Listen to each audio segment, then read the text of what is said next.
போன 27ஆம் தேதி வந்து வேர்ல்டு தியேட்டர்ஸ் டேன்னு சொல்லி மூவி பப் அவங்க வந்து நம்ம ஜனங்கக்கிட்ட வந்து எந்த படத்தை வந்து ரீரிலீஸ் பண்ணலான்னு அதுக்கு முன்னாடி ஒரு சின்ன ஓட்டிங் பண்ணியிருக்காங்க. அதில் எல்லாருமே பையாவை செலக்ட் பண்ணி அன்றைக்கி வந்து இந்த ஸ்க்ரீனிங் ஆச்சு. ஒரு முக்கியமாக 4 சிட்டியில் மட்டும். சென்னையில் வந்து கமலா தேட்டர்ஸில் ஒரு 2 ஸ்க்ரீன் பண்ணியிருந்தாங்க. 12 மணிக்கு ஒரு ஷோவும் ஈவினிங் ஒரு 7 மணிக்கும். நான் தேட்டருக்கு படம் பார்க்க போயிருந்தேன். இந்த படத்தை பல முறை இப்போ டிவியில் பார்த்துட்டோம். அதுக்கப்புறமும் ஜனங்களோட மறுபடியும் பார்க்கும்போது உண்மையிலேயே நான் வந்து ரொம்ப அது அவங்களுடைய அந்த ஒவ்வொரு சீனுக்கும் ஒவ்வொரு டைலாக்குக்கும் பக்கத்தில் ஒருத்தவங்க வந்து உட்காந்துட்டு வந்து ஒவ்வொரு டைலாக் வர்றதுக்கு முன்னாடியே சொல்லிட்டே இருந்தாங்க. எனக்கு ஆச்சரியமாக இருந்துச்சு. நீ எத்தனை வாட்டி படம் பார்த்துன்னு கேட்டேன். நான் 60 வாட்டி படம் பார்த்துன்னு சொன்னாங்க. இதுக்கு முன்னாடி பல பேர் எனக்கு வந்து நான் 20 தடவை பார்த்துருக்கேன், 30 தடவை பார்த்துருக்கேன் சொன்னதெல்லாம் நான் கேட்டிருக்கேன். அது எப்படி ஒரு படத்தை இத்தனை வாட்டி பார்க்க முடியுமா அப்படின்னு ஆச்சரியமாக இருக்கும். நானும் சின்ன வயசில் வந்து ஒரு நல்ல பிடிச்ச படங்களை ஒரு 10 வாட்டி 5 வாட்டிலாம் பார்த்துருக்கேன். ஆனால் வந்து பையாவை மட்டும் பர்டிகுலராக வந்து நான் நிறைய வாட்டி பார்த்தேன்னு ரொம்ப பேர் சொல்லுவாங்க. உண்மையிலேயே வந்து நாங்களும் இது ரீரிலீஸ் பண்ணணும்னு சொல்லி திருப்பதி பஸ்ஸில் வந்து ரொம்ப நாள் நினச்சிட்டே இருந்தோம். அது கரெக்டாக எனக்கு இந்த தேட்டரில் போய் பார்க்கும்போது எனக்கு இன்னும் கொஞ்சம் கூட கூடுதலாக ஒரு பெரிய நம்பிக்கை, ஒரு ஜனங்களுக்கு இதை கொண்டு திருப்பி கொண்டு போகணுங்கிற ஒரு ஆர்வம் எல்லாமே ஏற்பட்டுச்சு. இந்த படத்தை வந்து அன்றைக்கி தேட்டரில் பார்க்கும்போது எனக்கு பெரிய ஒரு அனுபவம். அதுவும் இல்லாமல் வெற்றி தோல்வி இது ஜெயிக்குமா தோக்குமாங்கிற பயம்லாம் இல்லாமல் ஒரு தேட்டருக்கு போய் படத்தை பார்க்க போகிறோம்ல நம்ம படத்தை, அது வந்து எனக்கு புது எக்ஸ்பீரியன்ஸு. ஏன்னா ஒரு படம் ரிலீஸ் பண்ணிவிட்டு ஒரு பதட்டத்தோடையே இருப்போம். அது ஃபஸ்ட் டே வந்து செகண்ட் டே இந்த மாதிரி வந்து ரிசல்ட் வந்து நம்ம பார்க்க போகிறப்போ ஒரு உள்ளூர சின்ன ஒரு பயம் இருந்துகிட்டே இருக்கும் எப்பயுமே. இந்த சீன் ஒர்க் அவுட் ஆகுமா, இந்த இடம் கொஞ்சம் எடிட் பண்ணியிருக்கலாமா அப்படிங்கிற ஒரு பதட்டத்தோடையே பார்ப்போம். நம்ம என்ஜாய் பண்ணவே முடியாது. இந்த வாட்டி வந்து ஒரு புதுசாக ஒரு அனுபவம் எனக்கு. ஒவ்வொரு சீனையும் நானே ஒரு ஆடியன்ஸ் மாதிரி ஒரு ஜனங்களுடைய ஒரு ஆளை மாதிரி உட்காந்து பார்த்தது வந்து ஒரு புது ஒரு அனுபவமாக இருந்துச்சு. அந்த சாங் வந்து ரீரிலி வந்து ஒவ்வொருத்தங்களும் ஒன்மோர் கேட்டாங்க. அந்த வந்து அடடா மலையையும் சரி, அதுக்கப்புறம் வந்து என் காதல் சொன்ன எம்எல்ஏ சாங்கை 2 முறை வந்து அந்த 2 சாங்கையுமே வந்து அவங்க ஒன்ஸ் மோர் போட்டாங்க. அது கூட தேட்டரில் வந்து அந்த தேட்டர்லேயும் பெரிய லெவலில் கமலா தேட்டரில் ஒரு பெரிய என்ஜாய்மெண்ட் என்னென்னா, இதுக்கு முன்னாடி ஒரு சில படங்கள் ரீலீஸ் பண்ண படங்களுடைய கிளிப்பிங்ஸ் மட்டும் நான் பார்த்தேன். சவுண்டு பாதி அவங்களுக்கு தெரிஞ்ச சாங் வரும்போது இந்த டிஜே மாதிரி அவங்க வந்து செயல்படுறாங்க. ஒரு சாங்கை வந்து அப்படி 2வது வரியை ஆடியன்ஸை சொல்ல வைக்கிறது. இப்படி பெரிய ஒரு கொண்டாட்டமாக அந்த தேட்டரில் பார்த்தேன். ரொம்ப ஹாப்பியாக இருந்துச்சு. படம் பார்த்துட்டு இருக்கும்போது எல்லா டெக்னீஷியனும் மைண்டில் வந்துட்டு போனாங்க. அது ஒரு படம் ஜெயிக்கிறதுக்கு நம்ம வந்து ஒரு டைரக்டர், ஒரு கதை அது மட்டுமே காரணம் கிடையாதுங்கிறது பையா மாதிரி படம் பார்க்கும்போது தெரியும். ஏன்னா அதில் பெரிய கதையெல்லாம் கிடையாது. ஒரு சின்னதாக ஒரு ஒரு ட்ராவல் மூவி, ஒரு சின்ன கதை, அதை வச்சுட்டு ஒரு படத்தை ஒர்க் அவுட் பண்ணணுன்னா பெரிய காரணம் வந்து என்னென்னா அதில் வந்து டெக்னீஷியன்ஸ், யுவன் சங்கர் ராஜா, இதெல்லாம் நீங்களே கேட்பீங்கன்னு நினைக்கிறேன். அப்படியே அதை நான் விட்டு நான் போயிட்டே இருப்பேன். முடிஞ்சிச்சு எந்திரிச்சு போயிடலாம். இது ஓகேவா? இல்லை ஒன்மோர் போகணுமா? நடுவில் ஏதோ கொலை இருந்துச்சு, அதுதான் கண்டென்ட் ஆகிடக்கூடாது.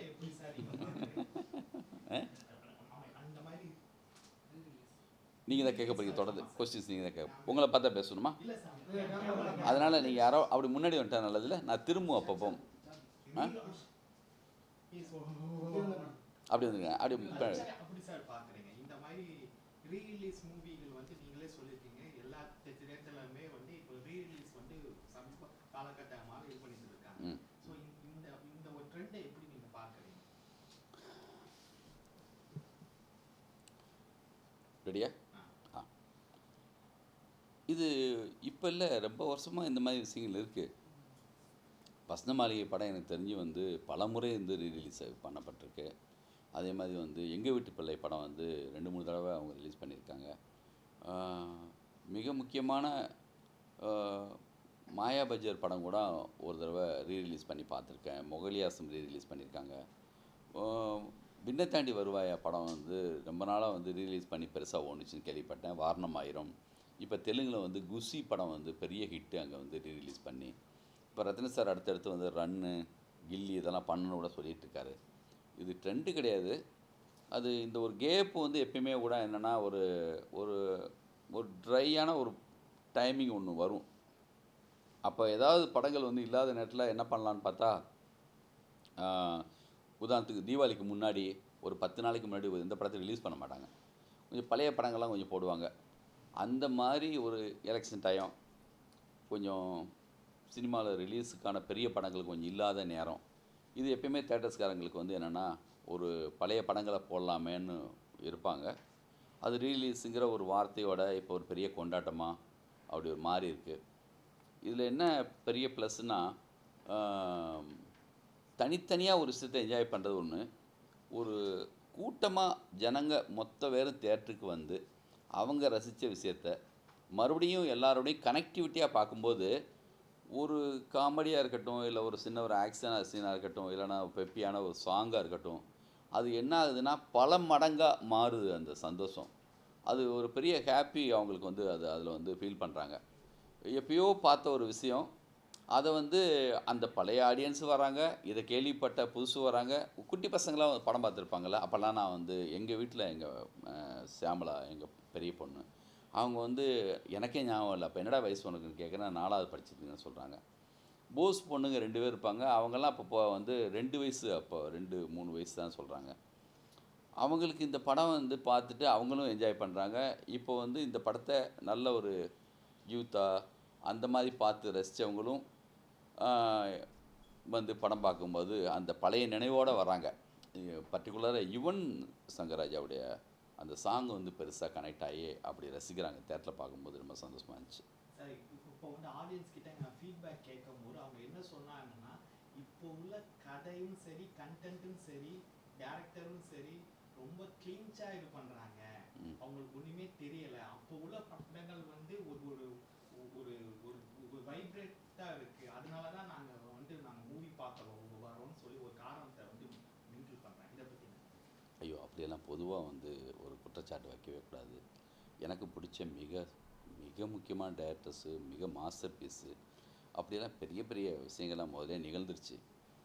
அதோடைய மிச்ச சொச்சமாக தான் நம்மலாம் பண்ணிகிட்ருக்கோம். என்னென்னா ஒரு சிலது வந்து என்னென்னா ஒரே டைப் ஆஃப் படங்கள், ஒரு சில சாங்கெல்லாம் வந்து அவாய்ட் பண்ணி சில படங்கள் அந்த மாதிரிலாம் வந்ததுனால கொஞ்சம் அப்படிலாம் இருக்கலாம். எப்பயுமே அந்த காலம் மாதிரி இல்லைன்னு சொல்லி எப்பயுமே எல்லா காலத்தையும் சொல்லிகிட்டு இருப்பாங்க.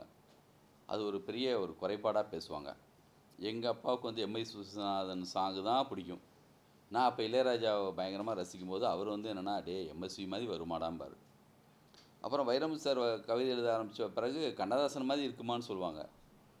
அதுக்கப்புறமும் ஒருத்தங்க வருவாங்க, அதுக்கப்புறம் ஒன்று நடக்குங்கிறது எப்பயுமே நிஜம். அது காலகட்டத்தின் கட்டாயம் மாதிரி இருக்கும். அதனால் பழைய மாஸ்டர்ஸை வந்து நம்ம வந்து பழைய கிரேட் டைரக்டர்ஸை வந்து நம்ம வந்து எப்பயுமே குறைச்சி மதிப்பிடக்கூடாது. நம்ம வந்து அவங்ககிட்டேருந்து கற்றுக்கிட்டதை, அவங்ககிட்ட வந்து நம்ம லேர்ன் பண்ணது தான் நம்ம வந்து நம்மளுடைய ஏதோ நம்மளுடைய அனுபவத்தெல்லாம் கலந்து ஏதோ தர்றோம். அதனால் வந்து அப்படி சொல்ல முடியாது. கொஞ்சம் அவங்களுக்கு வந்து என்னதான் இருந்தாலுமே இப்போ ஒரு சவுண்டு ஒன்று இருக்கும். நம்ம என்னதான் இருந்தாலுமே கொஞ்சம் சொல்லுவோம், அந்த மாதிரி ராஜா சார் சாங் தான்ப்போம். ரகுமான் அதுக்காக குறைச்சி மதிப்பிட முடியாது. ரகுமான் சார் வந்ததுக்கு பிறகு அது ஒரு பெரிய பேர் எழுச்சியாக இருந்துச்சு. இப்போ வந்து அனிருத் பண்ணுறாங்க. நாளைக்கு இன்னொருத்தர் கூட வருவாங்க. பாலா சார்கிட்ட ஒரு தடவை ஒரு கொஸ்டின் கேட்டிருந்தாங்க, நீங்கள் யாரை பார்த்து பயப்படுறீங்க, எந்த டைரக்டரை பார்த்து நீங்கள் வந்து வியக்கிறீங்கலாம் ஒரு கேள்வி கேட்டாங்க. அப்போ சொன்னார், நாளைக்கு புதுசாக வர இயக்குனரை பார்த்து நான் பயப்படுறேன்னு சொல்லி விகடனில் ரொம்ப நாளைக்கு முன்னாடி ஒரு இன்டர்வியூ கொடுத்தாரு. அதனால் வந்து நாளைக்கு வர்ற ஒருத்தர் வந்து அவர் தான் ரொம்ப இம்பார்ட்டன்ட். அதுக்காக வந்து நேற்று இருந்தவங்க இம்பார்ட்டன்ட் இல்லைன்னு அர்த்தம் கிடையாது. சார் இப்போ ஜி படத்தை வந்து பார்ட் 2 கூட இது பண்ணலாம், ஒரு மீம்ஸ்லாம் நாங்கள் சும்மா ரேண்டமாக பார்க்கும்போது பார்த்தோம். ஏன்னா ஜி வந்து உங்களுடைய கேரியரில் வந்து எங்களை பொறுத்த வரைக்கும் முக்கியமான ஒரு படம். நீங்களே 2-3 சொல்லியிருக்கீங்க. வேணுமா? இதை பற்றி என்ன பாவம் ஜனம். ஐயோ, ரெக்கார்ட் பண்ணோம்னா இல்லை, இதை பற்றி என்ன நினைக்கிறீங்க? ஜி அந்த இது வேணுமா? வேணுமா? விட்டுடலாமே. ஹலோ, இதில் ஏதாவது வந்து எடிட் பண்ணி போட்ட மாட்டேங்க. நண்பர்கள் தானே எல்லாரும். ப்ளீஸ். நல்லா. ஆமாம் ஆமாம். இது பையாங்கிறது நம்ம ப்ரொடக்ஷன். இது நம்மளுடைய கண்ட்ரோலில் இருக்கிற விஷயம். அதனால் நம்ம விரும்பணும், நம்மளுடைய நினச்ச நேரத்தில் இந்த படத்தை ரீலீஸ் பண்ணலான்னு நினச்சிட்டோம். எனக்கு ஆசை தான் ஆனந்தம் திரும்பி வரணும், வந்து ரன்னு திரும்பி ரீரிலீஸ் பண்ணணும், சண்டைக்கோழி அதெல்லாம் வந்து பண்ணால் அவ்வளோ நல்லாயிருக்கும். இதில் ரத்தின் சார்கிட்ட நான் விஷால்கிட்டலாம் பேசலான்னு தான் இருக்கேன். ஆல்ரெடி ரத்தின் சார்கிட்ட கேட்டேன், ரன் எப்போ சார்ன்னு. அவர் ஒரு 70 ரெயின்போ காலனி சமீபத்தில் பண்ணாங்க.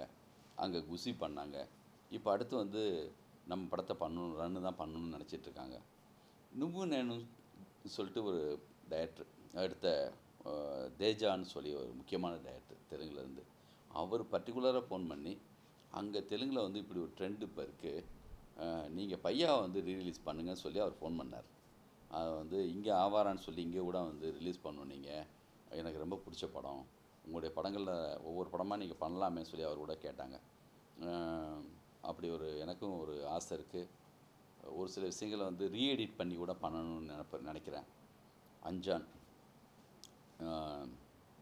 ரொம்ப என்னை சோதித்த சோசியல் மீடியாவில் வந்து அப்போ அந்த காலகட்டம்னு சொல்கிற அளவுக்கு ஆகிட்டு போச்சு பாருங்கள். 14 வருஷம் இப்படி அது சொடக்கிற கேப்பில் ஓடின மாதிரி இருக்குது. இந்த படியில் ஏறி வர்ற அந்த கேப்பில் 14 வருஷம் ஆயிடுச்சு. நான் தான் சொல்லுவேன், ராமர் வந்து 14 வயசு காட்டுக்கு போகிறான்னு சொல்லுவாங்க. நான் வீட்டுக்கு போகிறதுக்கு திரும்பி வந்த கேப்லேயே 14 வருஷம் ஆன மாதிரி இருக்குன்னு சொல்லுவேன் அடிக்கடி. அப்படி ஓடுது காலம். எப்பயுமே ஒரு நல்ல படத்துக்கும் ஒரு சுமாரான படத்துக்கும் ஒரு சூப்பர் டூப்பர் ஹிட் படத்துக்கும் ஓடாத ஒரு படத்துக்கும் உள்ள வித்தியாசம் என்னென்னா, கதை எல்லாத்தையும் மீறி இன்னும் கொஞ்சம் வேலை பார்த்துருந்தா.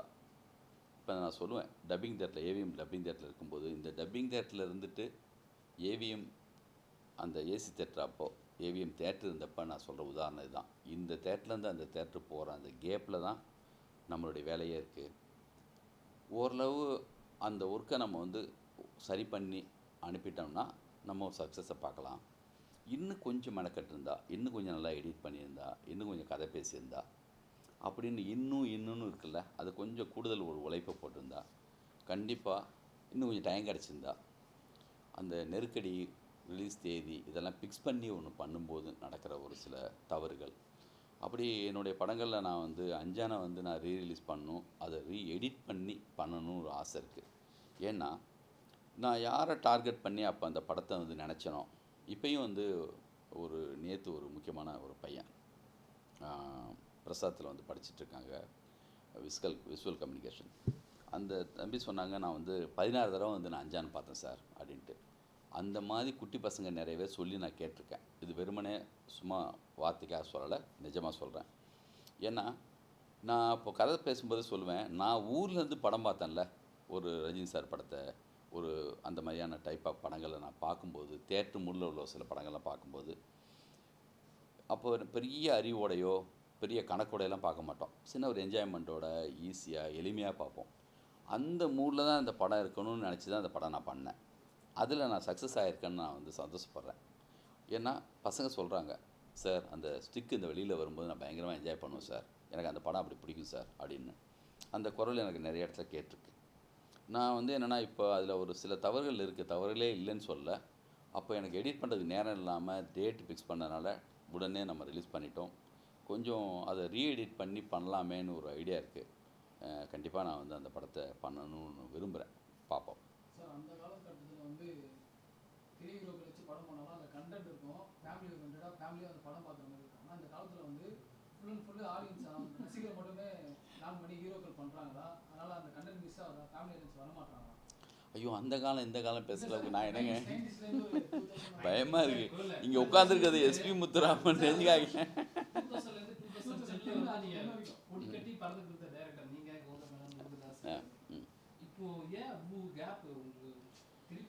பயந்தான். அப்படி இல்லைங்க, முடிவு நம்ம புரடி பிடிச்சி தள்ளுற மாதிரியான கதை கிடைக்காம இருக்கலாம். இல்லை வந்து சரியாக ஒரு 100% நான் இன்னும் கொஞ்சம் கூட நான் சரியாக செய்யணுமேங்கிற அந்த ஒரு ஜாக்கிரதையாக இருக்கலாம். முதல்ல பண்ணும்போது எந்த பயமும் இல்லை, நம்ம மேலே எந்த கணக்கும் இல்லை.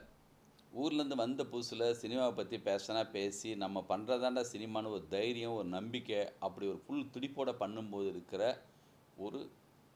ஒரு படம், ஒரு ரசிகனா. அதுக்கப்புறம் நம்மளுக்கு ஒரு சில ஃபெயிலியர்ஸ் வரும்போது ஒரு பயம் வருது. காலகட்டம் எல்லாமே நம்மளை வந்து என்னென்னா, ஒரு சில புறக்காரணங்கள் எல்லாமே கூட நம்மளை வந்து வேலை பார்க்க விடாமல் பயமுறுத்துது. நம்மளுடைய படம் தான் நம்மளுக்கு தடையாக இருக்குது. ஒரு ரன்னு மாதிரி, ஒரு சண்டைக்கோழி மாதிரி, ஒரு பையா மாதிரி படம் கொடுத்தது பிறகு நம்ம பண்ணுற கதையில் அந்த ஸ்டைலாக நான் என்கிட்ட வெளியிலேருந்து ஒரு படம் மாதிரி என்ன எதிர்பார்க்கல. டைட்டானிக் மாதிரி நான் எடுக்கலன்னு கேட்குறான்.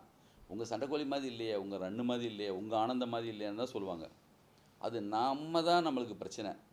அது வாழ்க்கைங்கிற ஒரு சின்ன ஷார்ட் பீரியடில் நம்ம ஒன்று ஏதோ சம்திங் சின்னதாக ஒன்று ஒரு அனுபவம் வந்திருக்கும், ஒரு துடிப்பு இருந்திருக்கும், அதுலேருந்து ஒன்று பண்ணியிருப்போம். இப்போ இந்த கேப்புங்கிறது உங்களுக்கு தான் கேப்பு, எனக்கு இது வந்து ஒரு லேர்னிங் பீரியடு. நான் படங்கள் பார்த்துட்ருக்கேன், அப்படி என்ன கேப்பாகவே நினைக்கல. நான் இப்போ தான் போய் வாரியர் பண்ணி 2 வருஷம் ஆச்சு. முதல்ல ஒரு வருஷத்துக்கு ஒரு தடவை படம் பண்ணுவோம், இல்லை ஒரே வருஷத்தில் 2 படம் கூட வந்த காலகட்டம் இருக்கலாம். இப்போது கொஞ்சம் கூடுதலாக கொஞ்சம் அக்கறையோட, இல்லை இன்னும் கொஞ்சம் கூட சரியாக பண்ணணுமேங்கிற ஒரு பயத்தோட அதானே வழியே, மற்றபடி வேறு எதுவும் இல்லை. நம்மளை கேட்கலன்னு சொல்லியோ, நம்மளை தேடி வரலன்னு சொல்லியோ, என்றைக்கும் யாரையும் நினைவு வச்சுட்டு யார் பாராட்டு விழாவோ இவர் எப்படா வருவார்னோ யாரும் வெயிட் பண்ண மாட்டாங்க. பாருங்கள், மிக முக்கியமான டைரக்டர்ஸ் ரொம்ப வருஷமாக இல்லாதவங்க புதுசாக ஒரு படம் எடுத்தாங்கன்னா அவங்க அந்த லேர்னிங் ப்ராசஸ் இருந்தாங்கிறது அந்த படத்தில் தெரியும். சுதா கொங்கரான்னு ஒரு பொண்ணு ஃபஸ்ட் எடுத்த படம் என்ன, அதுக்கப்புறம் நீங்கள் தேடி போய் வீட்டில் பேட்டி எடுத்தீங்களா? யாராவது அவங்க எங்கே இருக்காங்க இண்டஸ்ட்ரி மொத்தம் தெரிஞ்சிச்சா? அவங்களா ஒரு கதை பண்ணி அதுலேருந்து மீண்டு அதுக்கு படம் எடுக்க வராங்க. மாநாடு எடுக்கிறதுக்கு முன்னாடி வெங்கட் பிரபு என்ன பண்ணார் யாராவது கேட்டாங்களா? விக்ரம் வேதா டைரக்டர் எங்கே இருக்காங்கன்னு யாருக்காவது தெரியுமா? அதுக்கு முன்னாடி சும்மா அவங்க அமைதியாக இருக்காங்கன்னா அவங்க ஏதாவது வேலை பார்த்துட்டு இருக்காங்கன்னு அர்த்தம். அவங்க அதுக்குள்ளே ஏதோ சம்திங் சின்ன ஒர்க் பண்ணுறாங்க, அதுக்குள்ளேருந்து வெளியில் வர போகிறாங்கன்னு அர்த்தம். இப்போ முருகதாஸ் திடீர்னு சல்மான்களோட போய் ஓகே பண்ணிட்டு வராரு. யாரையும் நினைவுபடுத்திக்கிட்டு இங்கே இண்டஸ்ட்ரி யாருக்காவது பாராட்டு விழாலாம் எடுக்காது. இப்போது உதாரணத்துக்கு சொல்லப்போனால் நம்ம அந்த ஃபஸ்ட் படம் கேவி ஆனது எடுத்தார், அதுக்கப்புறம் ஆளையே காணோம். அயன்னு ஒரு படம் எடுத்தார், அதுக்கப்புறம் அந்த கேப்பில் சும்மா இருந்தான்னு அர்த்தமா? அவங்க ஏதோ தேடிட்டு இருக்காங்க, ஏதோ பண்ணணும் விருப்பத்தில் இருக்காங்கன்னு அர்த்தம். இப்போ 12th ஃபெயில்னு ஒரு டைரக்டர் 70 வயசுக்கு மேலே சூப்பர் ஹிட் ஒன்று கொடுத்துருக்காரு. இத்தனை வருஷம் எங்கே போனார்? ஒர்க் பண்ணிட்டு தான் இருந்தார். சினிமாவில் இருக்கிற யாரும் படம் பண்ணுறது ரிலீஸ் ஆகிறது மட்டும்தான் அவர் சினிமாவில் இருக்கிற அர்த்தம் கிடையாது. நம்ம ஏதாவது பண்ணணுங்கிற ஒரு ஐடியா, ஒரு நல்ல தாட்டு வர்றதுக்காக ஒரு வெயிட்டிங்கு, ஒரு ஆர்வத்தில் தான் கேட்குறீங்க. இதே கேள்வி ஊருக்கு போனாலும் ஏர்போர்ட்டு போனாலும் எங்கே போனாலும் யாராவது கேட்பாங்க, எப்போ சார் உங்கள் படம்? அதை நான் குறை சொல்ல, அது அவங்களுடைய நம்ம முன்னாடி கொடுத்த ஒரு படத்துக்காக கேட்குறாங்க. நான் சென்னைக்கு 92ல் வந்தேன், 2000 தான் படம் பண்ணேன். இந்த கேப்பில் நிறைய ஒரு சேகாரம் இருந்துச்சு. ஒரு அதுக்காக ஒரு பிராயச்சித்தத்தோடு இருந்து நம்ம ஒரு படம் பண்ணோம்.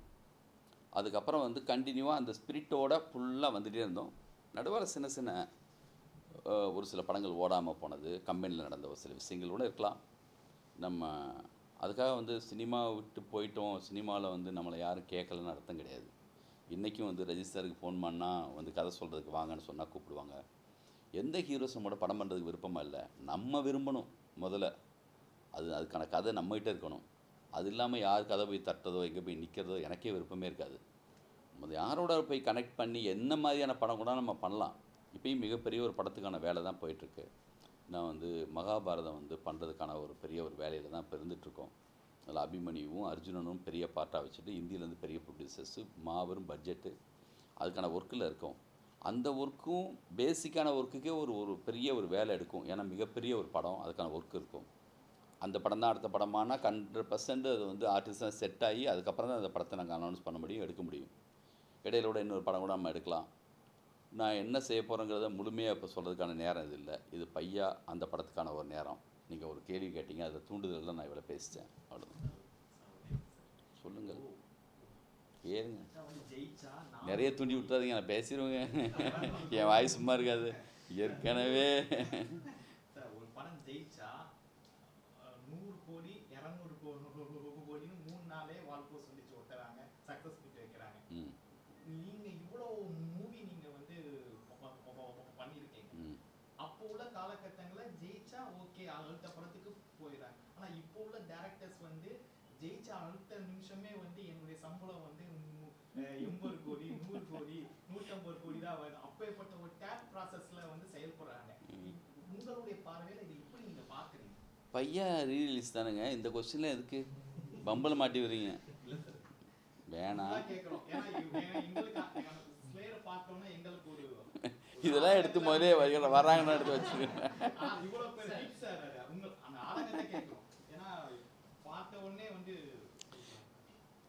இதுக்கெல்லாம் நான் ஆதங்கப்பட்டாலோ இதுக்கெல்லாம் பதில் சொன்னாலோ நான் இதுலேருந்து இதை பழைய ஆளை மாதிரியும் நான் இதை விரும்பாத ஆள் மாதிரி ஆகிடும். நான் ரன்னு ரிலீஸ் ஆனதுக்கு பிறகு நான் ஒரு சில நேரங்களில் என்னை பற்றி சொன்னாங்க, இன்னும் வந்து இப்போ 100 கோடி ஒரு சிலர் வந்து நெருங்கிடுச்சின்னு சொன்னப்போ நீங்கள் கேட்ட மாதிரியே அவர் 1 கோடி சம்பளம் கேட்குறாரப்பா அப்படின்னு ஒரு டாக் என்னை பற்றியே இருந்துச்சு. நான் உண்மையிலேயே யார்கிட்டையும் அப்போ கேட்டதே கிடையாது. அது யாரோ ஒருத்தங்க ஃபிக்ஸ் பண்ணது. ஜிவி சார் தான் எனக்கு வந்து 1 கோடி தான் சம்பளம் தரணும்னு சொல்லி 1.25 ரூபா சம்பளம் எனக்கு அவர் ஃபிக்ஸ் பண்ணார். அது நானே கேட்கல. ஆனால் அந்த நேரத்தில் அப்படி ஒரு டாக் இருந்துச்சு.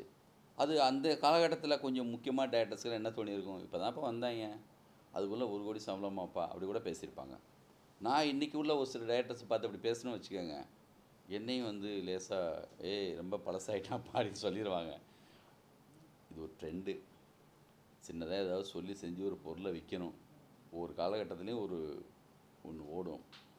படம் ரிலீஸ் ஆன கொஞ்ச நாள்லேயே வந்து இப்படி ஒன்று போட்டால் ஒன்று அதுக்கு ஒரு பெப்பு ஒருமைகளுக்காக கூட செய்வாங்க. ஒரு சிலதில் உண்மை இருக்கலாம், ஒரு சிலதில் வந்து அது சும்மா ஒரு இதுக்காக செய்யலாம். அதை பற்றி நம்ம சார் ரீரிலீஸ் படம் ரிலீஸ் ஆகும் டைமில் நல்ல கொஸ்டின் வாங்க. அந்த டைமில் வந்து சில புது படங்கள்லாம் நல்ல கண்டென்ட் உள்ள படங்கள்லாம் வருது. ஆனால் இந்த படங்கள்லாம் வந்து ஜனங்கள்கிட்ட வந்து நிறைய எதிர்பார்க்கறதுனால அந்த படம் வந்ததும் தெரியாமல் போடும் தெரியாமல் அன்றைக்கே காணாமல் போகுது. ஸோ வெள்ளிக்கிழமை முதல் காட்சியை வந்து ரீரிலீஸ் பண்ண பண்ணுறாங்க. அந்த படங்களுக்கு கொஞ்சம் பிரச்சனையாக இருக்குது. புது படங்கள்லாம் ஆடியன்ஸ் எத்தனை விதமான கொஸ்டின் இருக்குது உலகத்தில் இல்லை? Okay good. அப்படி சொல்கிறீங்களா? என்ன பண்ணலாம் அதுக்கு சொல்லுங்கள். சரி, அந்த காலகட்டத்தில் வந்து வேறு சிறந்த அழகி ரேஞ்சுக்கான அந்த படம் எதாவது சொல்லுங்கள் போடாமல் போயிடுச்சுன்னு. அந்த படங்கள் ஓகே சரி ஓகே. அந்த புது படம் என்னன்னு சொல்லுங்களேன். ஏதோ ஒரு படத்தை பேர் சொல்லுங்கள். ஒரு படம் என்னங்க? சரி எல்லாமே இயக்குனர்கள் நிறைய பேர் பாராட்டினாங்க. அந்த படத்தை வந்து தியேட்டர் கிடைக்குன்னு சொல்லி அவங்க சைடுல நிறைய கம்ப்ளைண்ட் பண்ணாங்க. இந்த மாதிரி அலைக்கு எத்தனை தேட்டர் போட்டாங்க? அப்போவே அலைக்கு தங்கரபச்சான் புலம்புனாரு அலைக்கு தேட்டர் கிடைக்கலன்னு. இல்லைங்க, அலைக்கு தேட்டர் கிடைக்கலன்னு அப்போவே தங்கரபச்சான் புலம்பியிருக்காரு. என் படத்துக்கு கொண்டு தேட்டர் கிடைக்க மாட்டேங்குது, பெரிய படம் ரிலீஸ் ஆகுதுன்னு. இப்போ அலைக்கு அவ்வளோ பெரிய ஹிட் ஆனதுக்கு பிறகு இன்றைக்கி ரீரிலீஸ் பண்ணும்போது இன்னொரு படம் தேட்டர் கிடைக்கலன்னு கேட்குற அளவில் இப்போ சொல்கிறீங்க. ரீரிலீஸ் பண்ணி நல்லா போட்டோம் அந்த படம்.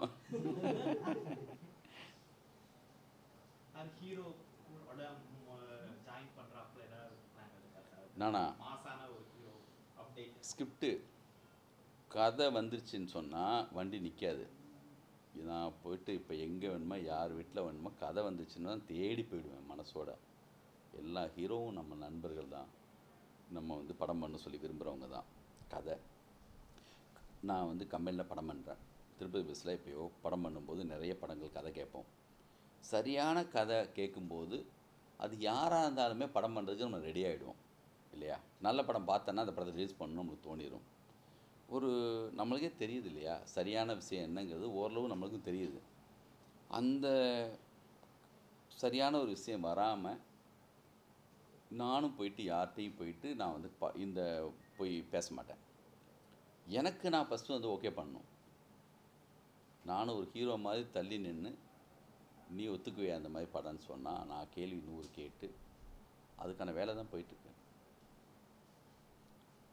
உக்ரைனில் குண்டு வெடித்த வரைக்கும் தெரியாதுல்ல.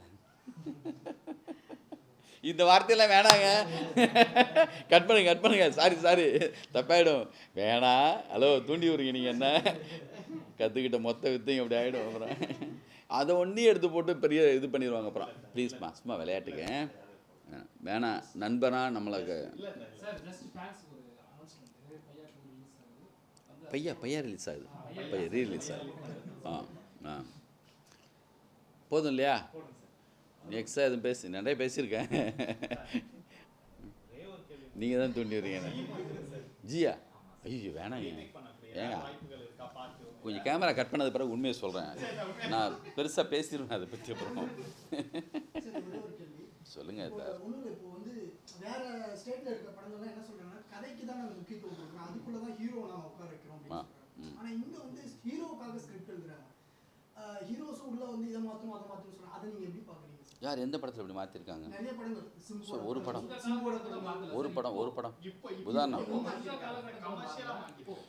இந்த காலகட்டத்துலேயும் யார் சொல்லுங்கள்? லோகேஷ் கனகராஜெலாம் போய் யாரும் எதுவும் மாற்றிடவே முடியாது. நல்லா தெரியும் எனக்கு அவரை.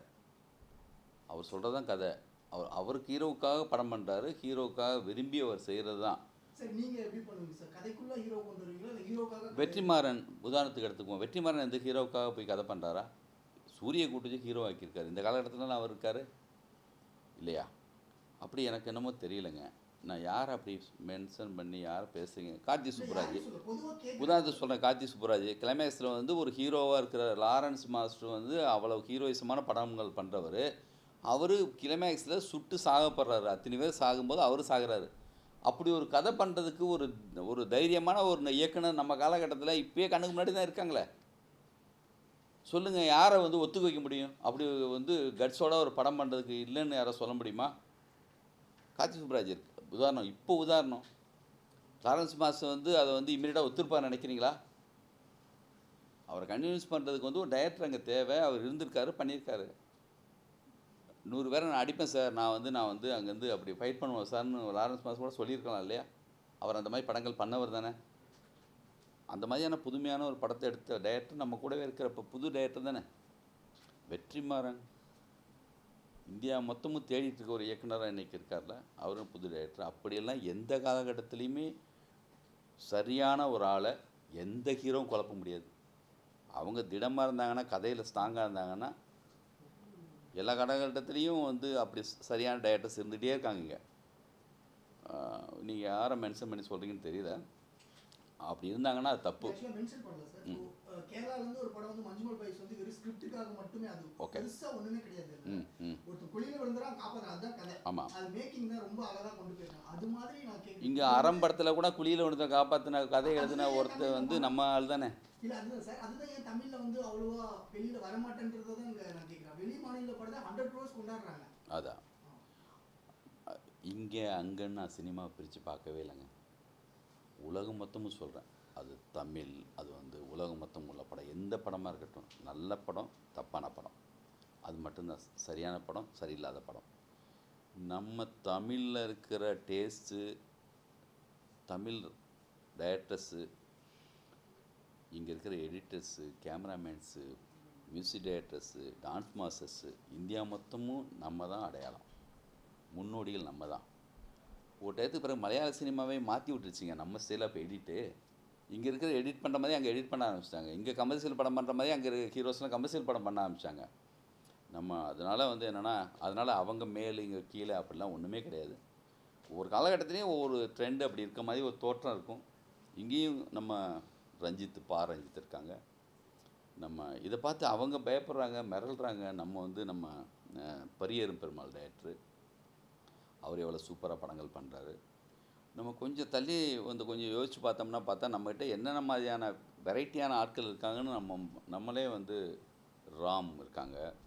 ஒருக்கும் பார்த்தா கமர்ஷியலில் சங்கர் சார் வந்து இன்றைக்கி வரைக்குமே சூப்பரான படங்கள் பண்ணிகிட்ருக்காரு. இன்றைக்கி 2 பெரிய படம் சூப்பர் படங்கள் பண்ணுறாரு. என்ன கேட்டகரி ஆஃப் ஆட்கள் இருக்காங்க பாருங்க. எவ்வளோ புதுசான டைரக்டர்ஸு, கோட்டேந்திர கௌதம் மேனனில் தொடங்கி என்னுடைய காலகட்டத்தில் தொடங்கின ஆட்கள்லையும் சரி, இப்போ அடுத்தடுத்த பேட்சில் வந்த ஆட்கள்லையும் சரி. லோகேஷ் எல்லாம் வந்து எனக்கு வந்து கைதி படம் வந்து அப்படி பிடிச்ச ஒரு படம். இன்றைக்கி அதுக்கு முன்னாடி வந்த விக்ரம் படம் வந்து இந்தியா மொத்தமும் எவ்வளோ பெரிய கலெக்ஷன், எவ்வளோ பெரிய படம். இன்றைக்கி படம் வந்து சுமாருங்கிற டாக் வந்துச்சு. ஆனால் கலெக்ஷன் வைஸாக எவ்வளோ பெரிய கலெக்ஷன், லியோ படத்துடைய கலெக்ஷன். அதனால் வந்து நெல்சன் அவருடைய படமும் எவ்வளோ பெரிய ஹிட் ஆச்சு.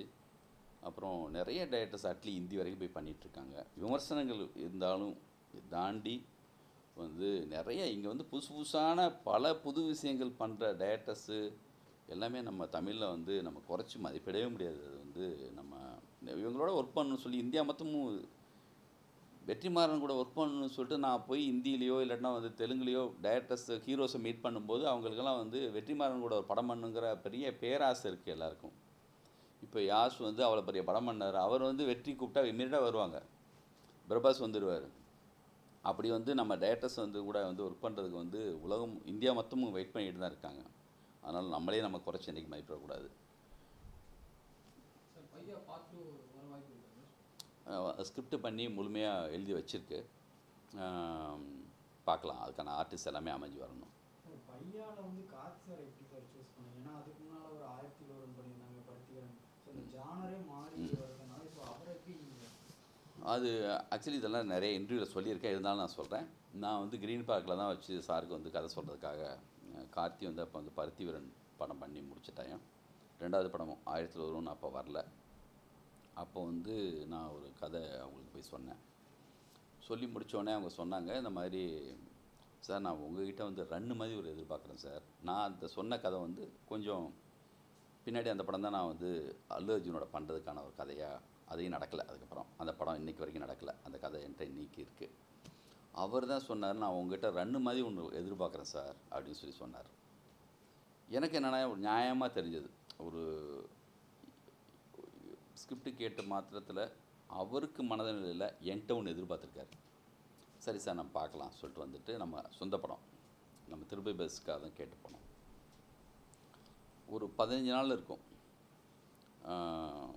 நான் போயிட்டு ஈசிஆரில் ஏதோ ஒரு ஹோட்டலில் உட்காந்து ஒர்க் பண்ணேன். ஒர்க் பண்ணி அதுக்கப்புறம் அசிஸ்டன்ஸோட ஒரு 10 நாள் பேசியிருப்பேன். அந்த ஒர்க் பண்ணி முடிச்சுட்டு அவர் 1001 ஷூட்டிங்கில் இருந்தார். அப்போ போயிட்டு இந்த கதையை சொன்னேன். இந்த கதை கேட்ட இப்போ தேட்டரில் பார்க்குறப்ப தெரியுது, அவருடைய கேரக்டரைசேஷன் வந்து டேய் அவன் எங்கடா சொல்லி கேட்டால் அவன் நிற்கிற பஸ்ஸில் ஏற மாட்டானாடா அப்படி சொன்ன இடத்துல ஆடியன்ஸ் கனெக்ட் ஆனாங்கல்ல, அவரும் அதே பாயிண்டில் கனெக்ட் ஆனார். அதுக்கப்புறம் படம் மொத்தமும் சிரிச்சிட்டு இருந்தார், பயங்கரமாக என்ஜாய் பண்ணார். இந்த படம் பண்ணலாம் சார்னு டிசைட் பண்ணோம். இந்த மாதிரி மாற்றி விட்டதுக்கு ரீசன் அவர் தான். அவர் தான் இந்த மாதிரி ஒரு கதை கேட்டதுனால தான் எனக்கு கிட்டேருந்து இப்படி ஒரு கதை வந்துச்சு. அதுக்கு முன்னாடி எனக்கு இந்த கதை இல்லை. அப்படி தான் கார்த்தி சார். அந்த அல்லு அர்ஜுனோட ஸ்கிரிப்ட் வந்து என்ன சார், அது எதுக்கான காரணம் சார்? அந்த இப்போ நிறுத்தி ஆயிடுச்சுன்னு சொன்னீங்க. ஆமாம்மா, அதுக்கான காரணம் என்ன சார்? அவங்க அந்த காலகட்டத்தில் வந்து பண்ணணும்னு சொல்லி எல்லாம் பூஜையெல்லாம் போட்டோம். இடையில அவருக்கு வந்து அது தமிழ் தெலுங்கில் பண்ணுறதா இருந்துச்சு. அது ஒரு அந்த காலகட்டத்தில் வந்து சேம் ரங்கஸ்தலம் படம் கூட அப்போ வரல. இன்றைக்கி இருக்கிற புஷ்பாவில் இருக்கிற லுக் இருக்குல்ல, அந்த சேல் ஆஃப் லுக்கு தான் அந்த படத்துலையும். அவருக்கு தமிழில் பசங்க வர்றோம் இந்த மாதிரி லுக்கெல்லாம் ஒர்க் ஆகுமான்னு 100 கொஸ்டின் அவருக்கு அல்லு அர்ஜுன் சாருக்கு அப்போவே இருந்துச்சு. 100% ஒர்க் அவுட் ஆகும் சார், நீங்கள் வாங்கன்னு சொல்லியிருந்தேன். ஏன்னா அவங்க வந்து எப்பயுமே வந்து பார்த்தா கொஞ்சம் நிறைய லுக்கெல்லாம் மாற்றிலாம் பண்ணது கிடையாது அது வரைக்கும். பட் அதுக்கு இடையில இன்னொரு படம் பண்ணிவிட்டு நான் வரேன்னு சொன்னார். அந்த கேப்பில் என்னால் நான் வெயிட் பண்ண முடியல. அதில் தான் சண்டைக்கோழி 2 நம்ம வந்து பண்ணோம். அந்த கேப்பில் மிஸ் ஆச்சு. அது நடக்கிறதுக்கு வாய்ப்பு அடுத்து ஏதாவது பார்க்கலாம். சார் பையா படத்துல உங்களுக்கு மறக்க முடியாத ஏதாவது அனுபவம் இருக்கு?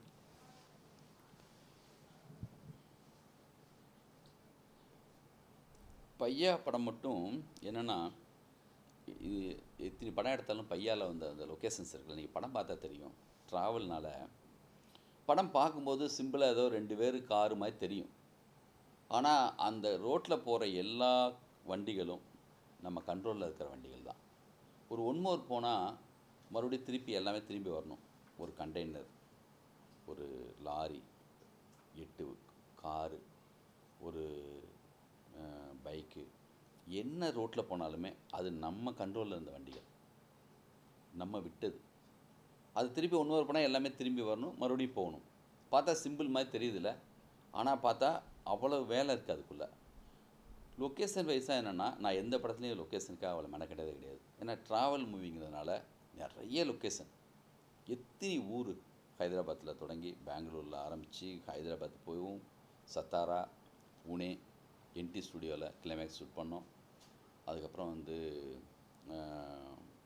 நிறைய லொக்கேஷன்ஸ், வாகமனில் அந்த அடடா மலை சாங்கு. இந்த படத்துக்காக நான் மெனக்கெட்ட மாதிரி லொக்கேஷன்ஸ் வந்து என்னென்னா ரோடு தான், ஆனால் பட் என்ன நிறைய லொக்கேஷன்ஸ் போயிட்டே இருக்கும். மறக்க முடியாத விஷயம்னா கிளைமேக்ஸை ரீஷூட் பண்ணது. சொந்த படம், ஆனால் கிளைமேக்ஸில் ஒரே ஒரு கொஸ்டின் கேட்டாங்க. அது எங்களுக்கு பயமாக இருந்துச்சு. அப்போல்லாம் ஒரு டைமும் இருந்துச்சு, ரிலீஸ் செய்தி போடல, எல்லாமே நம்ம கண்ட்ரோலில் இருந்துச்சு. அதனால் அவ்வளவு செலவு பண்ணி எடுத்த ஒரு கிளைமேக்ஸை அது நிதின் தேசாய் ஸ்டூடியோவில் ஷூட் பண்ணுது. அந்த மொத்த கிளைமேக்ஸை அப்படியே தூக்கி வச்சுட்டு திருப்பியும் போய் ராமோஜி ஃபிலிம் சிட்டியில் ஒரு கிளைமேக்ஸ் மறுபடியும் ஷூட் பண்ணி அந்த படத்தை வந்து கிளைமேக்ஸ் வந்து ரீஷூட் பண்ணோம். அதுக்கு ஒரு போஸ் மாதிரியான ஒரு தைரியமான ப்ரொடியூசரு நம்ம தம்பி. நம்ம சொன்னதெல்லாம் கேட்பாங்க, கொஞ்சம் அதட்டி கூட சொல்லலாம், கொஞ்சம் நல்லா வரும்டா கொஞ்சம் வெயிட் பண்ணுன்னு சொல்லி, அப்படி சொல்லி அவர் வெயிட் பண்ணி அப்படி வந்து திருப்பி எடுத்த ஒரு கிளைமேக்ஸ். அது வந்து அந்த பழைய கிளைமேக்ஸ். இதுக்கு பெரிய சேஞ்சஸ் கிடையாது. சும்மா மைல்டான ஒரு சின்ன ஒரு வித்தியாசம்தான். அந்த ஃபுட்டேஜ் இருந்தால் கூட எதுலையாவது தூக்கி உங்களுக்கு கொடுக்கணும்னு எனக்கு கூட ஆசை தான். அது ஏன்னா இன்றைக்கி எனக்கு அவ்வளோ இன்ட்ரெஸ்ட்டாக இருக்குது. நான் தேட சொல்கிறேன். முடிஞ்சால் அதை வந்து இந்த ரிலீஸ் பண்ண ஒரு 4வது நாள் 5வது நாளில் முடிஞ்ச அந்த கிளைமேக்ஸ் உடைய ஃபுட்டேஜ் கிடச்சதுன்னா அப்படியே அந்த கிளைமேக்ஸ் மறுபடியும் வந்து உங்களுக்கு தானே நான் தேட சொல்கிறேன்.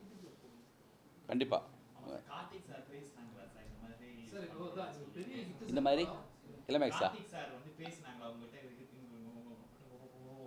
இந்த கிளைமேக்ஸு வாழ்த்துக்கள் பத்தி ஏதாவது பேசினாங்களா? இந்த ரீரிலீஸ்க்கா இன்னும் பேசலை. ஏதோ ஷூட்டிங்கில் இருக்காருன்னு நினைக்கிறேன். இப்போ நீங்க ரீரிலீஸ் பண்ண போறீங்க. சும்மா இப்போ ஒரு பிரஸ் மீட் இருக்கீங்க. ஏதோ ஒரு ப்ரொமோஷன் நீங்க எப்படி பண்ண போறீங்களா? எல்லாரையும் கூப்பிட்டு அதான் இது. பெரிய ஆல்பம் இவெல்லாம் வந்து ஆமாம் என்னென்னா முதல்ல இப்போ வந்து என்னென்னா ஆல்ரெடியே எல்லாருக்கும் தெரிஞ்ச ஒரு விஷயம். இப்போக்கி வந்து என்னென்னா அவ்வளவு முதல்ல நினச்ச மாதிரி அவ்வளோ வேலைகள் இப்போ செய்ய தேவையில்லை. இப்போ ரீரிலீஸ் அப்படி போட்டாலே போதும். அதுக்காகவே ஆல்ரெடி ஒரு வெயிட்டிங்கில் இருக்காங்கல்ல. ஆல்ரெடி இந்த சாங்கெல்லாம் பெரிய ரீச் ஆகிருக்கு, ஜனங்க மனசில் இருக்கிறதுனால இது வந்து நம்ம சொன்னால் போதும்னு தோணுது. இருந்தாலும் அதுக்கான சந்திப்பு தான் இதெல்லாம். அடுத்தடுத்த கட்டத்தில் அதுக்கான விஷயம் இன்னும் போகும். பிளான் பண்ணிருக்கீங்க. எப்போ? Rerelease date plan. 11th வர 11th. Good, thank you. கான்ட்ரவர்சியான விஷயங்கள் இருந்தால் நீங்களே தூக்கிடுங்க ப்ளீஸ். முதல்ல இந்த படத்தில் உள்ள எல்லா டெக்னீஷியன்ஸுக்கும் பர்டிகுலராக யுவன் சங்கர் ராஜா அவங்களுடைய பங்கு மிகப்பெரிய பங்கு இந்த படத்தில். மிக அற்புதமான சாங்ஸ். எனக்கு ஒரு பிரதர் மாதிரி. அவங்களுக்கு வந்து நான் நன்றி சொல்லிக்கிறேன் இந்த நேரத்தில். முத்துக்குமாருக்கு தான் மிகப்பெரிய நன்றி சொல்லணும். ஒவ்வொரு வரியும் எனக்கு வந்து அப்படியே அவ்வளோ அற்புதமாக எழுதி கொடுத்தாங்க. அவங்க நம்ம கூட இல்லை இப்போது. ஜனங்களுக்கு வந்து சரியாக வேலை பார்க்குறவங்க மேலே அவ்வளோ பெரிய பேர் அன்பு இருக்குது. தேட்டரில் போய் பார்த்தா தெரியுது. அந்த முத்துக்குமார் மேலேயும் யுவன் சங்கர் ராஜா அவங்க மேலேயும் எவ்வளோ பெரிய ஒரு ஃபேன் ஃபாலோஅப் இருக்குங்கிறது படம் பார்க்கும்போது தெரியுது. இந்த படத்தையே ஒரு சாங்க்கும் இன்னொரு சாங்க்கும் இடையில அவங்க வெயிட் பண்ணுறாங்க. அப்படி தான் ரசிக்கிறாங்க இந்த படத்தை. அப்புறம் இந்த படத்தில் வந்து கார்த்தி சார், தமன்னா வந்து சும்மா சொல்லக்கூடாது. 2 பேருமே அப்போ வந்து என்னென்னா ட்ராவல் மூவிங்கிறதுனால எங்கெங்கேயோ வண்டி போகும். நாங்கள் நினச்ச இடத்துலலாம் எடுப்போம். அவங்க 2 பேரையும் காரில் விட்டு நாங்கள் வாட்டி எங்கேயோ போயிட்டு ஏதோ வேலை பார்த்துட்டு இருப்போம். அதனால் வந்து என்னென்னா அதுக்கு ஒரு பெரிய பொறுமையும் ஒரு அந்த பேஷனும் இல்லாமல் அவங்களால வந்து இந்த படத்துக்குள்ளே வந்து நடிச்சிருக்க முடியாது. கார்த்தி சார்லாம் வந்து என்னென்னா அப்படி கார் ஓட்ட தெரிஞ்ச, ஒருவேளை அவருக்கு வந்து சரியாக வண்டி ஓட்ட தெரிலன்னு வச்சுக்கோங்க, நான் எவ்வளோ கஷ்டப்பட்டிருப்பேன். அவர் சூப்பராக வந்து அவ்வளோ அழகாக ஹேண்டில் பண்ணுவார். அப்புறம்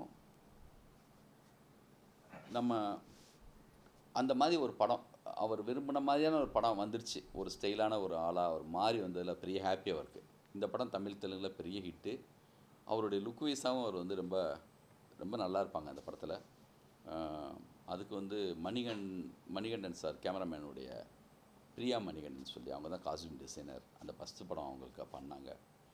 இந்த படத்தில் நிறைய டெக்னீஷியன்ஸ் இந்த நேரத்தில் நன்றி சொல்லணும். நான் இந்த படத்துடைய ப்ரொடியூசர் போஸ் தம்பி, அவங்களுக்கு தனியாக நன்றி தேவையில்லை.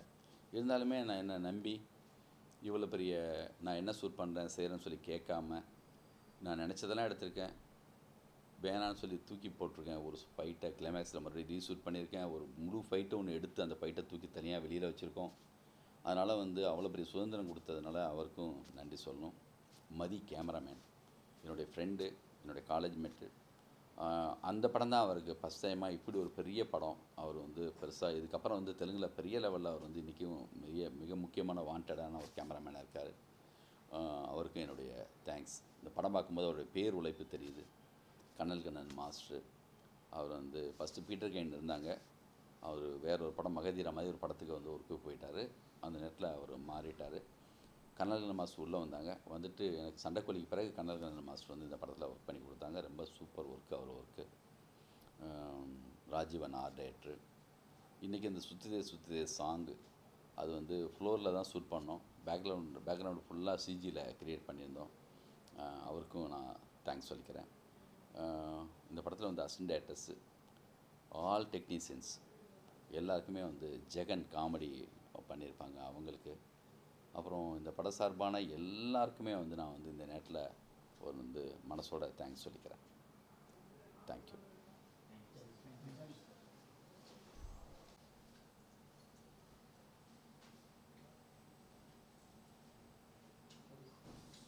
ரெடி? ஓகே. ரீரிலீஸ் பண்ணக்கூடிய பையா. எப்பயுமே ஒரு படம் பார்க்க போகிறப்போ நம்ம ஃபஸ்ட்டு ரிலீஸுங்கிறப்போ ஒரு பெரிய டைரக்டருக்கு உள்ள பெரிய பிரச்சனைனா பெரிய டென்ஷனு. டைரக்டருக்கு மட்டும் இல்லை, அந்த மொத்த வந்து அதில் ஒர்க் பண்ண எல்லா டெக்னீஷியனுக்குமே ஒரு டென்ஷன் இருக்கும், இந்த படம் ஓடுமா ஓடாதான்னு. அந்த மனசோடு தான் போய் தேட்டருக்கு போய் ரிசல்ட்டு பார்க்க போவோம், திக்குன்னு இருக்கும். ஆனால் இப்போ ஒரு பெரிய சௌரியம் என்னென்னா, ரீரிலீஸில் வந்து நான் பார்த்ததில் ரொம்ப கூலாக ஆல்ரெடி ஹிட்டு படம், அந்த ஆடியன்ஸ் மனநிலைக்கு நம்மளும் போயிட்டு ஒரு படத்தை என்ஜாய் பண்ணுறது இருக்குல்ல, நல்லா இருக்குது. இதே மாதிரி படம் ரிலீஸுக்கு ரியலான நம்மளுடைய ஒரிஜினல் படத்துக்கு இருந்தால் நல்லாயிருக்கும் அப்படிங்கிற மாதிரி ஒரு அப்படி இருந்துச்சு. ஒரு 50 நாள் நான் கமலா தேட்டரில் போய் படம் பார்க்கும்போது அப்படி ஒரு பெரிய ஒரு ரெஸ்பான்ஸு தமிழ்நாடு மொத்தமும். நான் 2வது படத்துக்கெல்லாம் ரிப்போர்ட் பார்க்கறதுக்கு ஏதாவது மற்ற தேட்டருக்கு போகிறப்போ பையாவுக்கு பிறகு ஒரு படத்துக்கு நம்ம வேட்டைன்னு நினைக்கிறேன் போனப்போ, திருச்சியில் ஒரு தேட்டருக்காரங்க சொன்னாங்க, சார் என்ன சார் நீங்கள் இந்த படத்துக்கு வந்திருக்கீங்களே, போன படத்துக்கு ஏன் சார் வராமல் போயிட்டீங்க, 3 தேட்டருக்கு கூட்டம் வெளியில் நிற்கும் சார் அப்படிம்பாங்க. இந்த படம் ரிலீஸ் ஆனப்போ இன்றைக்கி வந்து பிளாக் பஸ்டரு, ஒரு மாதிரி லேண்ட்மார்க்கான ஒரு படம், ஒரு மாதிரியான ஒரு என்னென்னமோ நல்ல வார்த்தைகள்லாம் போட்டு யாரோ பண்ணுறாங்க. அது ஹிட்டானது பிறகு அந்த மாதிரி எல்லாமே ஒன்று சேர்ந்துக்கும். அப்போது இண்டஸ்ட்ரியை பொறுத்த வரைக்கும் பர்சனலாக நான் சொல்கிறேன், இண்டஸ்ட்ரி தான், ஜனங்களே இல்லை, இண்டஸ்ட்ரியை நான் குறை சொல்ல மாட்டேன், குறை சொல்கிறதுக்காக நான் அதை சொல்லலை. எப்பயுமே எந்த படத்துக்குமே வந்து ரிலீஸ் அன்னைக்கு ஒரு டிவைடான ஒரு கணக்கு எல்லாருக்குமே இருக்கும். எல்லா அலுவலகத்துலேயும் அதை பற்றி ஒரு பேச்சும் இருக்கும், ஒரு பதட்டம் இருக்கும். எந்த படம் வந்தாலும் எல்லாருக்குமே எல்லாமே கிரியேட்டர்ஸாக இருக்கிறதுனால இந்த படம் எப்படி இருக்குது, முன்னாடியே வந்து ஒரு முன் அபிப்பிராயம், அப்புறம் ஒரு எதிர்பார்ப்பு, அப்புறம் சின்னதாக வந்து அந்த படத்தை பற்றியான ஒரு சின்னதாக ஒரு விஷயத்தில் இருக்கிறதுனால நாள் இந்த படத்துக்கு ரிப்போர்ட்டு சுமாராக தான் இருந்திருக்கு இண்டஸ்ட்ரியை பொறுத்த வரைக்கும். அது எனக்கு எப்போ தெரியும்னா, பார்த்திபன் சார் நைட் ஷோ படம் பார்த்துட்டு எனக்கு கூப்பிட்றாரு, சார் என்ன சார் உங்கள் படத்தை பற்றி என்னமோ அப்படி இப்படி ஏதோ சொன்னாங்க, ஆனால் படம் சூப்பராக இருக்குது சார், நீ கவலைப்படாதீங்க சார், படம் பெரிய ஹிட் ஆகுன்னாரு. அப்படி இப்படி இருந்துச்சா, அது எனக்கே தெரியலையே அப்படிங்கிற மாதிரி இருந்துச்சு. இது மாதிரி எத்தனையோ படங்கள், எவ்வளோ பெரிய டைரக்டர்ஸ் படங்கள் இண்டஸ்ட்ரியில் டாக் சுமாராக இருக்கும், அப்புறம் ஜனங்க ஒத்துக்கிட்டது பிறகு இவங்களும் ஏண்டா ஓடுன்னு திருப்பி போய் பார்ப்பாங்க, அப்படி பெரிய ஹிட் ஆகும், அப்புறம் எல்லாமே ஒத்துப்பாங்க, ஒன்றாயிடும். இது நான் குறை சொல்கிறதுக்காக சொல்ல, எனக்கு அந்த அனுபவம் இந்த படத்தில் இருந்துச்சு. அதுக்கப்புறம் 2வது நாள் 3வது நாள் அதுக்கப்புறம் வந்து மண்டே பார்க்கலாம்பாங்கள்ல, அந்த மாதிரி சவால்கள்லாம் இருக்கும். அதை தாண்டி எல்லாருடைய பேச்சு விஷயங்கள் எல்லாத்தையும் தாண்டி மிகப்பெரிய வெற்றி அடைஞ்சது திருப்பதி பிரதர்ஸுக்கு. அந்த நேரத்தில் அந்த கண்டினியூ நாங்கள் படங்கள் பண்ணுறதுக்கான பெரிய நம்பிக்கையை ஏற்படுத்தின முதல் படம் பையான்னு சொல்லலாம். தமிழில் மட்டும் இல்லை, தெலுங்குலேயும் ஆவாரங்கிற பேரில், பெங்களூரில், கேரளாவில் அப்படி பெரிய வெற்றி அடைஞ்சது. அப்புறம் ஒரு படத்துடைய வெற்றிக்கு முழுமையாக வந்து அப்படி அடைஞ்சிருச்சு அப்படின்னு காலை தூக்கிட்டு பெருமைப்படுறதுக்கெலாம் ஒன்றுமே இல்லை. கனெக்ட் ஆகிடுச்சு, அதெல்லாம் அமைஞ்சு வந்துச்சு, எல்லாருடைய வேலையும் சரியாக இருந்துச்சுன்னு அர்த்தம். ஒன்லி நம்ம டைரக்டர் கதை எழுதிட்டோம், அதில் வந்து ஏதோ பண்ணிட்டோங்கிற பெருமையெல்லாம் ஒன்றுமே கிடையாது. நம்ம தான் எல்லா படத்துக்கும் வேலை பார்க்குறோம். ஒரு சில படத்தில் அந்த மேஜிக் வந்து அவங்க நினச்ச மாதிரி வந்து கனெக்ட் ஆகிடுது. இன்றைக்கி படம் பார்க்க போனப்போ ரீரிலீஸ் பண்ணுறதுக்கு நாங்கள் 11ஆம் தேதி ரிலீஸ் பண்ண போகிறோம். இப்போது தேட்டர்ஸில் வந்து ஒரு வாரத்துக்கு முன்னாடி 27ஆம் தேதி மூவி பாப்பா அவங்க வந்து ஒரு ஆடியன்ஸ்லேருந்து எந்த படத்தை ரிலீஸ் பண்ணலான்னு அவங்க ஒரு இது போட்டி வச்சுருந்துருக்காங்க. அதில் ஜனங்க செலக்ட் பண்ண படம் தான் பையா. ஒரு 4 சிட்டிஸில் வந்து ரிலீஸ் ஆச்சு. நான் தேட்டரில் போய் படம் பார்க்குறேன், உண்மையிலேயே மிகப்பெரிய ரெஸ்பான்ஸ். சாங்கெல்லாம் வந்து அப்படி ஒரு மிகப்பெரிய ஒரு என்ஜாய்மெண்ட். வந்து ஒவ்வொரு சாங்க்கு இன்னொரு சாங்க்கு இடையில அவங்க வந்து வெயிட் பண்ணுறாங்க, ஒவ்வொரு சாங்கையுமே வந்து திருப்பி கேட்குறாங்க. பார்க்குறப்போ நான் எந்த இது இல்லாமல் ப்ளைனாக பார்த்தப்போ எனக்கே சந்தோஷமாக இருந்துச்சு. ஜனங்களோட உட்காந்து பார்க்கும்போது உண்மையிலேயே பயங்கர ஹாப்பி.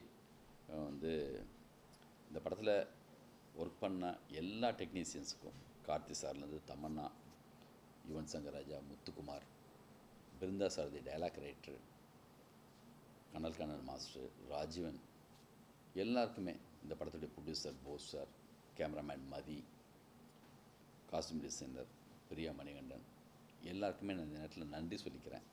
இப்படி ஒரு வெற்றியில் இந்த படத்தில் ஒர்க் பண்ண ஆல் அசிஸ்டன்ட்ஸ் இந்த மாதிரியான வெற்றியில் என் கூட வந்து நின்று எனக்காக ஒர்க் பண்ண எல்லாருக்கும் மனசோட நன்றி சொல்லிக்கிறேன். ஏன்னா தேட்டரில் தெரியுது அந்த ரிசல்ட்டு, ஒவ்வொருத்தங்களுடைய ஒர்க்கும் அதில் தெரியுது. இந்த மாதிரி நேரத்தில் தான் மறக்காமல் எல்லாருக்கும் சொல்லணும்னு தோணுது. பரபரப்பில் ஒரு சில நேரங்களில் வந்து நம்ம விட்டுருவோம். ரிலீஸு அப்போ கூட ஒரு சிலர் மறந்துருப்பேன். இந்த ரீரிலீஸில் நான் மறக்காமல் எல்லாரையும் சொல்லணும்னு தோணுச்சு. இந்த படத்துடைய பிஆர்ஓ ஜான்சன் சார் அப்போ எங்களுக்காக எல்லா ஒர்க்கும் அப்படி பண்ணி கொடுத்தாங்க. இந்த படத்தை வந்து கலைஞர் டிவி தான் அப்போ வந்து எங்களோட கூட இருந்து பண்ணாங்க. தயாநிதி அழகிரி அவங்க வந்து கிளவு நைனில் தான் இந்த படத்தை அப்போ ரிலீஸ் பண்ணாங்க. அவங்க வந்து இந்த படத்தை அவ்வளோ பெருசாக ரீச் பண்ணதுக்கு அவங்க மிக முக்கியமான ஒரு காரணம். அவங்களுக்கு நான் பர்சனலாக நன்றி சொல்லிக்கிறேன். விவேக் ரத்னவேல் சார், தயாநிதி அழகிரி என்னுடைய பிரதர் மாதிரி அவங்களுக்கும் இந்த நேரத்தில் நான் வந்து நன்றி சொல்லிக்கிறேன். 11th தியேட்டரில் ரிலீஸ் ஆகுது. உங்களோட உட்காந்து நானும் பார்க்குறதுக்கு ரொம்ப ஆர்வமாக இருக்கேன். தேங்க்யூ.